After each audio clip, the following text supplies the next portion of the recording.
बिस्मिल्लाह अर्रहमान अर्रहीम। अस्सलाम वालेकुम वरहमतुल्लाहि वबरकातुहू। एक दफ़ा एक घोड़ा एक गहरे कुएं में जा गिरा और ज़ोर ज़ोर से हिनहनाने लगा। घोड़े का मालिक किसान था जो कुएं के किनारे पे खड़ा उसे बचाने की तरकीबें सोच रहा था। जब उसे कोई तरीका ना सूझा तो हार मानकर दिल को तसल्ली देने लगा कि घोड़ा तो अब बूढ़ा हो चुका है, वो अब मेरे काम का भी नहीं रहा, चलो इसे यूं ही छोड़ देते हैं और कुएं को भी आखिर किसी दिन बंद करना ही पड़ेगा, इसलिए इसे बचाकर भी कोई ख़ास फ़ायदा नहीं। ये सोचकर उसने अपने पड़ोसियों की मदद ली और कुआं बंद करना शुरू कर दिया। सबके हाथ में एक एक बेलचा था जिससे वो मट्टी, बजरी और कूड़ा करकट कुएं में डाल रहे थे। घोड़ा इस सूरत हाल से बहुत परेशान हुआ। उसने और तेज़ आवाज़ निकालनी शुरू कर दी। कुछ ही लम्हे बाद घोड़ा बिल्कुल खामोश सा हो गया।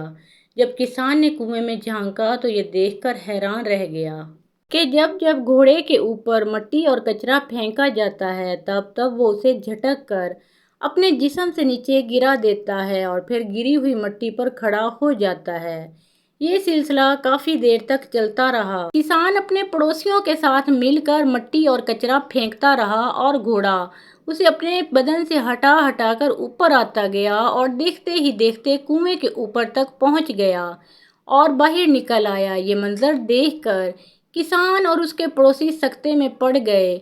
उनकी हैरानी काबिले दीद थी। इस गैर मुतवक्का नतीजे पर वो किसान घोड़े से भी बढ़कर मुजस्समा हैरत बने हुए था। जिंदगी में हमारे साथ भी ऐसे ही वाक़यात रूनुमा हो सकते हैं कि हमारे ऊपर कचरा उछाला जाए, हमारी किरदार कुशी की जाए, हमारे दामन को दागदार किया जाए, हमें तानो तशनी का निशाना बनाया जाए। लेकिन गंदगी के इस गड्ढे से बचने का तरीका ये नहीं है कि हम इन गलाज़तों की तह में दफन होकर रह जाएं, बल्कि हमें भी इन बेकार की चीज़ों का मुकाबला करते हुए ऊपर की तरफ और आगे की सिमत बढ़ते रहना चाहिए। ज़िंदगी में हमें जो भी मुश्किलात पेश आती हैं वो पत्थरों की तरह होती हैं, मगर ये हमारी अकल पर मुनहसर है कि आया हम हार मानकर उनके नीचे दब जाएं या उनके ऊपर चढ़कर मुश्किल के कुएं से बाहर आने की तरकीब करें।